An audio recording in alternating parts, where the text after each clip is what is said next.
বন্ধুরি আমার, দায়ামি শরীফের মধ্যে এসেছে হাদিস খানা। হাদিসের রাবি হলেন হযরত আনাস রাদিয়াল্লাহু তাআলা আনহু। আমার নবী, আপনার নবী দু জাহানের বাদশা নবী সরকারে মদিনা ইমামুল মুরসালিন রাহমাতুল লিল আলামিন, তিনি বলে দিয়েছেন কোন নবীর প্রেমিক যদি রাসূলকে ভালোবাসিয়া প্রতিদিন যদি মাত্র 1000 বার যদি সে দরুদ পড়তে পারে, সে জান্নাত না দেখা পর্যন্ত তার মরণ হবে না। সুবহানাল্লাহ বলতে পারেন না? আরো জোরে বলতে হবে। মাত্র 1000 বার। কতবার? মাত্র 1000 বার রাসূলকে ভালোবেসে যদি কেউ দরুদ পড়তে পারে, নবীজি বলেছেন সে মৃত্যুবরণ করার আগে জান্নাত দেখি পৃথিবী থেকে সে মারা যাবে। জুম্মার দিন, প্রত্যেকটা জুমার দিনে যদি মাত্র রাসূলকে ভালোবেসে 80 বার দরুদ পড়তে পারে, আমার রাসূল জানিয়ে দিয়েছেন তার 80 বছরের সগীরা গুনাহ মাফ হয়ে যাবে। এখনকার মানুষ তো 80 বছর বাঁচেও না, কিন্তু সওয়াব কিন্তু প্রতি জুমায় আপনি 80 বছরেরই পেয়ে যাবেন। এটা আপনার জন্য বিশাল একটা বেনিফিট। সুবহানাল্লাহ বলে। আমার কাছে আপনারা কোন বুঝে, আমি যখন জিকির করতেছিলাম, আপনারা জিকির ইজ দ্য হার্ট মেডিসিন, জিকির হলো হার্টের ঔষধ। জিকির কি? আমাদের দেশে বর্তমানে ম্যাক্সিমাম লোক হার্টের প্রবলেম। আপনি যদি হার্ট অ্যাটাক থেকে বাঁচতে চান, বেশি বেশি করে জিকির করবেন। জিকির শব্দটা হলো আরবি, বাংলাতে এটাকে বলা হয় স্মরণ, ইংলিশে এটাকে বলা হয় রিমেম্বার। আল্লাহ বলেছেন remember me then I will remember you ফাযকুরুনি আযকুরুকুম। আল্লাহ বলেছেন তোমরা আমাকে স্মরণ করো, আমি তোমাদেরকে স্মরণ করব। Remember me then I will remember you, তোমরা আমাকে স্মরণ করো, আমি তোমাদেরকে স্মরণ করব। এর চেয়ে চমৎকার আর গুড নিউজ কি কিছু হতে পারে? আমি পৃথিবীতে বসে বসে জিকির করব, আর আমার মাওলা তার জায়গায় বসে বসে আমার জিকির করবে। আমার চেয়ে বড় সৌভাগ্যবান আর কে হতে পারে? আপনারা কি আমার কথা রাগ হন? আমি কি আপনাদের শত্রু? আমি আপনাদেরকে শাসন করার অধিকার আমার আছে, যেহেতু আমি ইসলামী দ্বীনের রঙে রঙিন হয়েছি। আপনারা রং করবেন, আমরা যারা আছি আমরা আপনাদেরকে কখনো ভালোবেসে, কখনো কিন্তু কঠোর ভাষায়, শক্ত ভাষায় আমরা কখনো আদর করব, কখনো শাসন। এই দুটোকে যে মেনে নিতে পারবে সেই হবে 100% সফল। ঠিক কিনা বলেন? আরো জোরে, আরেকটু মহব্বতে। এই কথাগুলো বলতে হবে কেন জানেন? কারণ মনের ঘরে অনেক ময়লা জমেছে, আমাদের জং ধরেছে। কি ধরেছে? এই জং আমাদের হৃদয় থেকে মুছে ফেলতে হলে অবশ্যই আমাদেরকে সত্য, মিথ্যা, হ্যাঁ, না, সুবহানাল্লাহ, আলহামদুলিল্লাহ, আল্লাহু আকবার এগুলো আমাদেরকে ধারাবাহিকভাবে বলতে হবে। কথা কি বুঝে আসছে? আরো জোরে বলেন না। জিকির করার দরকার আছে না নাই? আরো জোরে বলেন। আমার নবীজি জানিয়ে দিয়েছেন আজকে কিন্তু আপনারা মাহফিলে আসেননি, আপনারা এসেছেন মাওলার জিকিরের জলসায়। কত মজার খবর! আমার নবীজি জানিয়ে দিয়েছেন পৃথিবীতে যখন কোন জলসায় বসে মালিকের জিকির করতে থাকে বান্দা, আমার আল্লাহ জানিয়ে দিয়েছে হাবিব আপনি জানিয়ে দেন আমি তার চাইতে উত্তম জলসায় তার জিকির করি। কেউ যদি 1 বিঘা পরিমাণ জিকিরের জন্য আল্লাহর দিকে এগিয়ে যায়, আল্লাহ রাব্বুল আলামিন তার দিকে গজ পরিমাণ এগিয়ে আসে। কেউ যখন 1 হাত পরিমাণ জিকিরের জন্য এগিয়ে যায় রে, মালিক তার দিকে 2 হাত পরিমাণ এগিয়ে আসে। কেউ যখন হেঁটে হেঁটে মালিকের দিকে যায় রে, মালিক তার দিকে দৌড়ে চলে আসে। এটা হাদিস শরীফ থেকে প্রমাণিত বন্ধু, আমার কোনো কথা নয়। এখন আপনাদের মধ্যে একটা প্রশ্ন জন্ম হতে পারে, বলে হুজুর আল্লাহ দৌড়ে আসবে কেন? তার এই কথার মানে হলো আপনি আল্লাহর কাছে যত দ্রুত আল্লাহর কাছে পৌঁছাতে চান, আল্লাহ রাব্বুল আলামিন তার চাইতে দ্রুত গতিতে আপনাকে ধরা দিয়ে দেবে। আর যখনই ধরা দিবে রে, তখনই আপনি আমি হয়ে যাব আল্লাহর ওলি। আর জোরে, আর একটু মহব্বতে সুবহানাল্লাহ বলতে পারেন না? হাদিস শরীফের মধ্যে এসেছে আমার নবী বলেছে তোমরা যখন জান্নাতের বাগানে যাও তখন জান্নাতের বাগান থেকে কিছু ফল খেয়ে নিও। ইয়া রাসূলুল্লাহ, ইয়া হাবিবাল্লাহ নবী গো, জান্নাতের বাগানের ফলটা কি? আমার নবী জানিয়ে দিয়েছেন, সুবহানাল্লাহ ওয়া হামদুলিল্লাহ লা ইলাহা ইল্লাল্লাহ, সুবহানাল্লাহ ওয়া হামদুলিল্লাহ লা ইলাহা ইল্লাল্লাহ, লা ইলাহা ইল্লাল্লাহ। নবী আমার নহরির পুতুল, জগৎ করলেন উজালা। নবী আমার নহরির পুতুল, জগৎ করলেন উজালা। রোজ হাসরে করবেন তিনি উম্মতের ফয়সালা। সুবহানাল্লাহ আলহামদুলিল্লাহ লা ইলাহা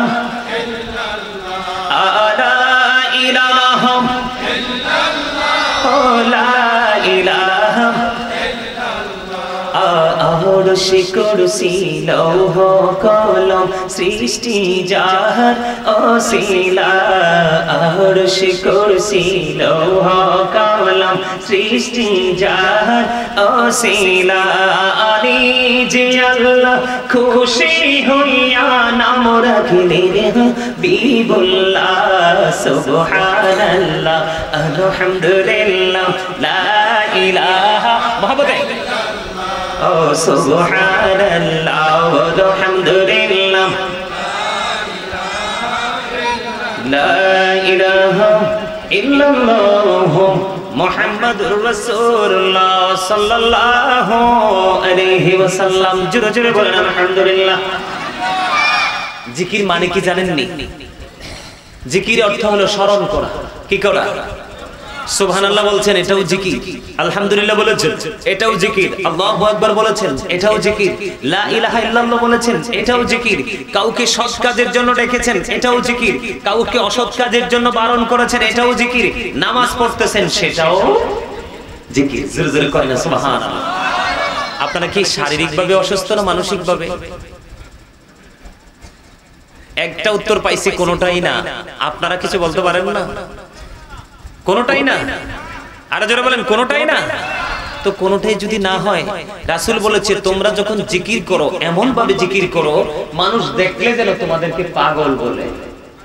এখন আপনারা এমন ভাবে জিকির করছেন, জিকির ওই জিকিরটা উত্তম যেটা জবান এবং কাল দুটো মিলে যে জিকির করা হয় সেই জিকিরটাই হলো উত্তম জিকির।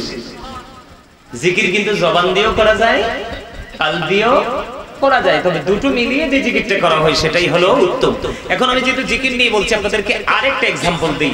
আমাদের যে এত সমস্যা, আমাদের কি সমস্যা শেষ আছে? প্রত্যেকটা মসজিদের ইমাম সাহেব এখন বেকায়দা। বিশ্বাস করেন? প্রত্যেকটা মসজিদের খতিব সাহেব এখন বেকায়দায় আছে।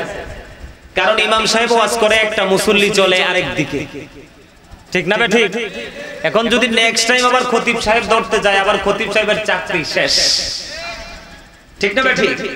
এই সমস্যার কারণ কি জানেন? এই সমস্যার কারণ হলো ইসলামের যে সঠিক চর্চা, সেই চর্চাটা আমাদের মধ্যে নেই। আমাদের চর্চা বেড়ে গেছে পৃথিবী নিয়ে। কি নিয়ে? সূরা আল ইমরানের 185 নম্বর আয়াতের শেষ অংশে আল্লাহ রাব্বুল আলামিন বলে দিয়েছেন, ওয়ামাল হায়াতুদ দুনিয়া ইল্লা মাতাউল গুরুর। এই দুনিয়ার জীবন, এই পৃথিবীর জীবন, এই দুনিয়ার হায়াত একটা ধোঁকা, একটা প্রতারণার জায়গা। কিসের জায়গা? এখন এত আপনারা অনলাইনে দেখছেন কিনা যে 15 লাখ টাকার ছাগলের জন্য বাবা ছেলের অস্বীকার করছে, কথা বলে না। আরেকটা एग्जांपल তো দেখেন নাই, বিশেষ করে যুবক ভাইরা তোমরা তো দেখার কথা বেশি।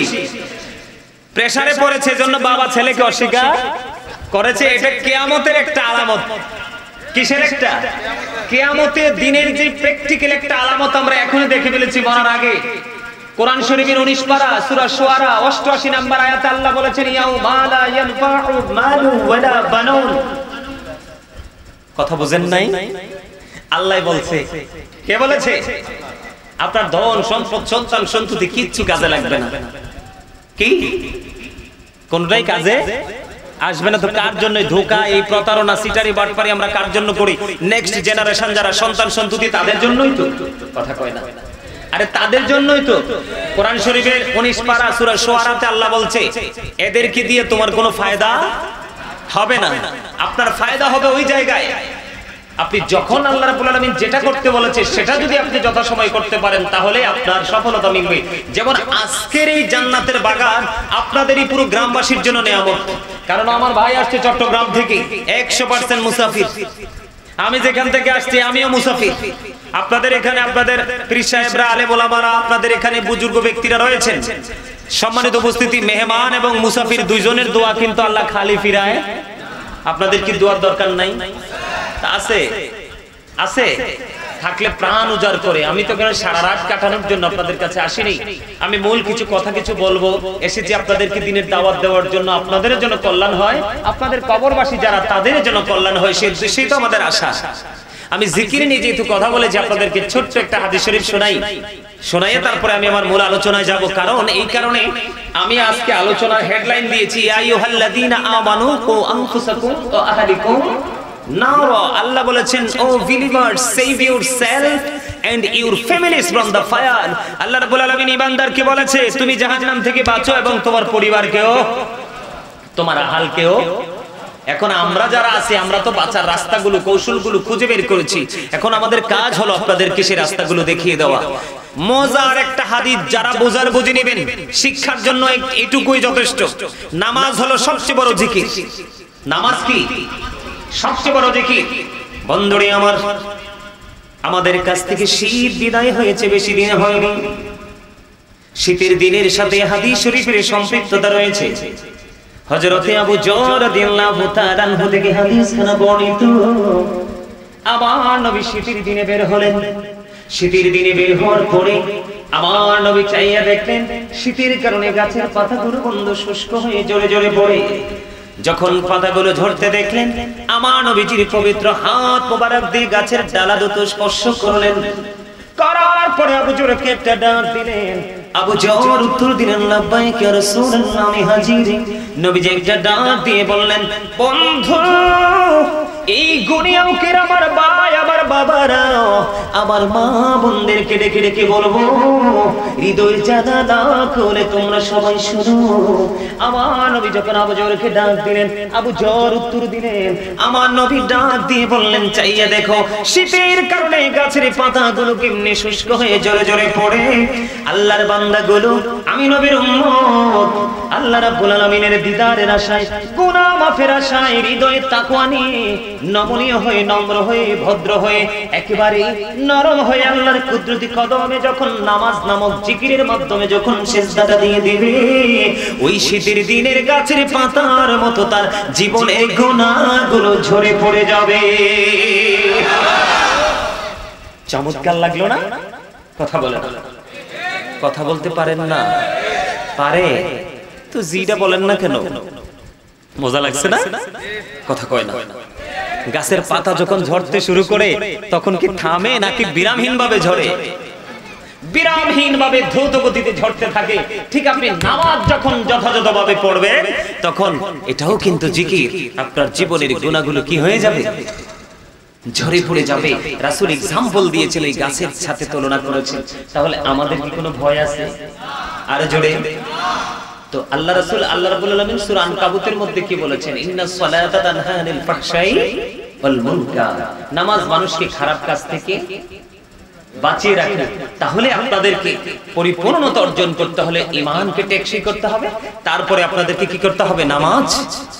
বন্ধু আসছে সামনে আশুরা, মহরম মাস, 61 হিজরিতে কারবালা হয়েছে। কি হয়েছে? রাসূলের কলিজার টুকরা হযরত ইমাম হুসাইন রাদিয়াল্লাহু তাআলা ওনার 72 জন সঙ্গী নিয়ে শাহাদাত বরণ করেছে। ঠিক শাহাদাত বরণ করার পূর্বক্ষণ সীমার ওনাকে পৃথিবী থেকে বিদায় করার জন্য পরিপূর্ণ প্রস্তুতি নিয়ে বসে আছে। এই মুহূর্তে বন্ধু, রাসূলের কলিজার টুকরা নামাজ ছাড়ে না। ছাড়ছে নামাজ? হ্যাঁ, নবীজি যখন নামাজে দাঁড়াতেন, নবীজির পা মোবারক ফুলে বন্ধু লোহ মোবারক বের হয়ে আসতো। তারপরেও নবীজির নামাজ সহজে শেষ হতো না। হতো? নবীজি কি গুনাহগার ছিলেন? অপরাধ ছিল? কোন কলঙ্ক ছিল? তারপরেও আল্লাহর হাবিব যেইভাবে আল্লাহ রাব্বুল আলামিনের যে দিক নির্দেশনা ছিল সেটাকে যেভাবে তিনি বাস্তবায়ন করেছেন সেই তুলনায় আমরা পাগল হয়ে যাওয়ার কথা। কিন্তু আজকে আমাদের মসজিদগুলো ফাঁকা হয়ে যাচ্ছে দিন দিন। ইমাম সাহেব আযান দেওয়ার পরে নামাজ পড়াইতে গেলে মুসল্লি খুঁজে পায় না। সেটার একটা মাত্র কারণ, সেটা হলো হুসাইনি চেতনা থেকে আমরা কি হচ্ছি, আস্তে আস্তে করে দূরে চলে যাচ্ছি। আমরা পৃথিবীর লোভ লালসার মধ্যে নিজেদেরকে নিয়োজিত করে দিচ্ছি। এটা কিন্তু আমাদেরকে কখনোই সফল করবে। সম্মানিত উপস্থিতি, আমি ছোট্ট করে একটুখানি আলোচনা করে তারপরে আমি আমার মূল আলোচনাটাই যেতে চাই। আপনারা যদি রাজি থাকেন আপনারা চলে যাবেন নাকি একটু সময় দিবেন? মেহমানদেরকে সর্বোচ্চ মেহমানদারি করা হচ্ছে ইমানদারের কাজ। কি করা? আজকে আপনার সামনে যারা আছে, যারা আমরা এসেছি, আপনাদের পক্ষ থেকে সময় দেওয়া আদবের সাথে এটাই হলো সর্বোচ্চ মেহমানদারি আজকের জন্য। কি বলেন? ঠিক না? ঠিক। আরো জোরে। আরে কথা কইতে পারে না। এখন এত অসুস্থ হয়ে পড়লে হইব? হ্যাঁ, এত অসুস্থ হয়ে পড়লে হবে না। শরীর অসুস্থ হয়েছে তো কি হয়েছে, মেডিসিন দিলে অটো ভালো হয়ে যাবে। কিন্তু মনে যদি রোগ হয়, এই রোগ কে ভালো করবে? এই রোগ ভালো করতে হলে আমাদের ইমানই জজবা, ইমানই চেতনা লাগবে। ঠিক না? ঠিক। আপনারা মনে হয় ভাবতেছেন মরার পরের জীবনটা সহজ। এটা কি সহজ না কঠিন? আরো জোরে কোন? আরো জোরে। আল্লাহ কই ইন্না বাতশা রাব্বিকা লাশাদীদ, the sieging of Allah is difficult। আল্লাহর ধরা, আল্লাহর পাকড়াও বড় শক্ত, বড় কঠিন। ইন্নাল্লাহা সারিউল হিসাব, আল্লাহ is quick to take account। আল্লাহ হিসাব গ্রহণে অত্যন্ত তৎপর। আল্লাহ ধরবে খুব শক্তভাবে, বুঝে নেবেন কিন্তু ওয়াজ। আল্লাহ ধরবে খুব, কথা কয়, ধরবে খুব, হিসাবও নিবে শক্তভাবে। দুঃখজনক হলেও সত্য বলতে হয়, আমি বলতে আজকে বাধ্য। তার কারণ হলো এই পৃথিবীতে কিন্তু আমি বিপদে পড়লে সাহায্যকারী খুঁজে পাই। আমরা পাই না? পাই, কিন্তু ওপারে কিন্তু উপায় নাই। আল্লাহ বলেছেন লা ইয়ামুতু, people will not die that day, সেদিন মানুষ মরতে পারবে না। আল্লাহ বলেছেন ফিহা ওয়ালা ইয়াহইয়া, people will not be able to live that day, সেদিন মানুষ বাঁচতেও পারবে না। আল্লাহ বলেছেন ওমা হুম আনহা বিগাইবিন, people will not be able to escape that day, সেদিন মানুষ সেখান থেকে পালাতেও পারবে না। একটু করে হৃদয় দিয়ে শুনতেছেন আমার কথাগুলো? বাঁচারও সুযোগ নাই, মরারও সুযোগ নাই, পালাবারও। আবার আল্লাহ কি কইছে? ধরবেও খুব, হিসাবও নিবে খুব।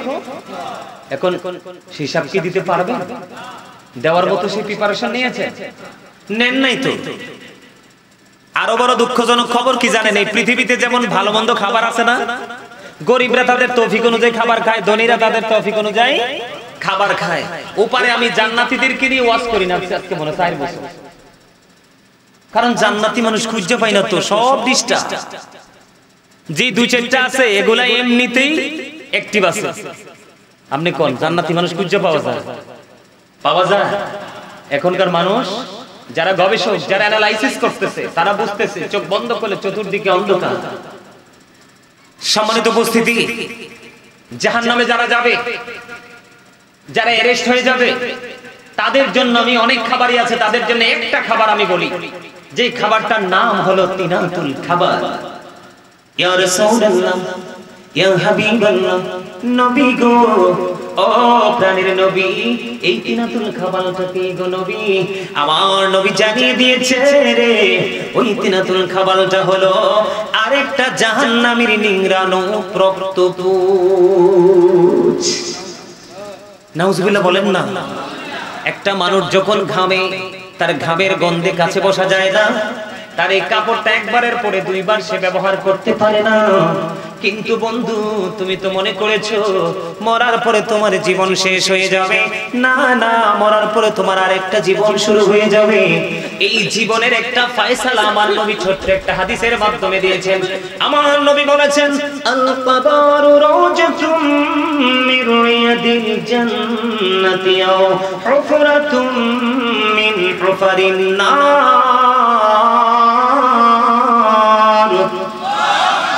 আমার নবী নবীজি জানিয়ে দিয়েছেন কবরটা জান্নাতের একটা বাগান হবে, জাহান্নামের একটা গর্ত হবে। ও বন্ধু, যাদের কবরটা জাহান্নামের গর্ত হবে তাদের জন্যই তিনাতুল খাবালটা বরাদ্দ হবে।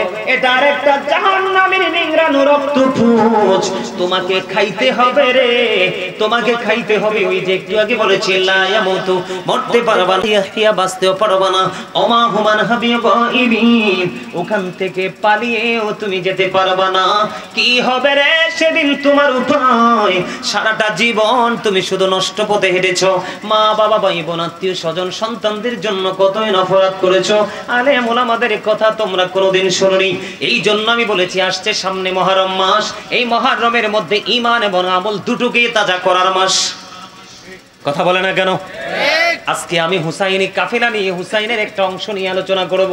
আরো জোরে বলেন, আরো জোরে বলেন। আল্লাহ রাব্বুল আলামিন পবিত্র কালামে হাকিমে বলেছেন কুল্লা আসআলুকুম আলাইহি আজরান ইল্লাল মাওয়াদ্দাতু ফিল কুরবা। আল্লাহ রাব্বুল আলামিন বলে দিয়েছে হাবিব আপনি জানিয়ে দেন, আপনি যে রিসালাত পৌঁছে দিয়েছেন, সত্যের সন্ধান দিয়েছেন, সৎ উপদেশ দিয়েছেন, এর বিনিময়ে আপনি আপনার আহলে বাইতের ভালোবাসা ছাড়া আর কিছুই চান না। আল্লাহ রাব্বুল আলামিন আল্লাহর হাবিবকে জানিয়ে দিয়েছেন। আল্লাহর হাবিব কোরআনের মাধ্যমে আমাদেরকে বলে দিয়েছেন আল্লাহর হাবিব আমাদের জন্য কত ত্যাগ করেছে, আমাদের জন্য নিয়ামতের সকল বার্তা নিয়ে এসেছে, কিন্তু এর বিনিময়ে নবীজি তার আপন পরিবারের ভালোবাসা ছাড়া আর কিছুই আমাদের কাছ থেকে চায় না। আমরা যদি আহলে বাইতকে ভালোবাসতে পারি তাহলে আমাদের জীবন হয়ে যাবে ধন্য। আমি আপনাদেরকে বলতে চাই বন্ধু, আহলে বাইতের অন্যতম সদস্য হলো মা খাতুনে জান্নাত ফাতেমা। ঠিক কিনা বলেন? মা হাদিস শরীফের মধ্যে এসেছে আল্লাহর হাবিব বলেছেন ফাতেমাতু সাইয়্যিদাতু নিসাই আহলিল জান্নাহ। আমার রাসূল বলে দিয়েছেন mother Fatema is the leader of females in জান্নাহ। মা খাতুনে জান্নাত ফাতেমা সকল মুমিনাদের জান্নাতে হবে সরদারিনী। আর জোরে বলেন না সুবহানাল্লাহ। ও গুনিয়াও কিরামার মা, আমার বোনেরা, আমি আপনাদের সবাইকে বলছি হৃদয় খুলে শুনুন। আমার নবী হাদিস শরীফ দ্বারা আমাদেরকে ইনফর্ম করেছেন, তিনি জানিয়ে দিয়েছেন মা খাতুনে জান্নাত ফাতেমাতু জাহরা রাদিয়াল্লাহু তাআলা আনহা সকল মুমিনাদের জান্নাতে সরদারিনী হবে। এরপরে মা ফাতেমার স্বামীর নাম কি? হযরত আলী। সোজা হিসাব, ঠিক কিনা বলেন? রাসূল বলেছেন আনা মাদিনাতুল ইলম ওয়া আলিউন বাবুহা। আমার নবী জানিয়ে দিয়েছেন I am a city of education, the gate of that city is Ali. আমার নবী বলেছেন আমি হলাম শিক্ষার শহর, আর সেই শহরের দরজা হলো আমার আলী। আর জোরে কন্যা সুবহানাল্লাহ। আপনারা কিন্তু আমার স্টেজগুলো একটু খেয়াল করবেন। কিগুলো? এই তো, হ্যাঁ হ্যাঁ, কথা বলেন, আমার কথা বলেন। মানে আমি আপনাদেরকে বুঝাইতে চাই স্টেজগুলো আপনারা একটু খেয়াল করবেন। আমি কিন্তু ধাপে ধাপে আমি কিন্তু আমার লক্ষ্যে পৌঁছাবো যদি আপনারা আমার সাথে যুক্ত থাকেন। থাকতে রাজি আছেন না? আরে জোরে বলেন না, আরে জোরে, আরে একটু মহব্বতে, আরে আরে জোরে। এই জন্য বেশি থাকতে হবে। করোনাকালে আমি একটা সঙ্গীত লিখেছিলাম, পৃথিবীর মানুষের যে অবস্থা দেখে করোনাকালে একটা সঙ্গীত লিখেছিলাম, বুঝছেন নি? সঙ্গীতের একটা অংশ, আমি কিন্তু একজন রাইটার, সঙ্গীতের একটা অংশ আমি আমাদেরকে নিয়ে লিখেছিলাম।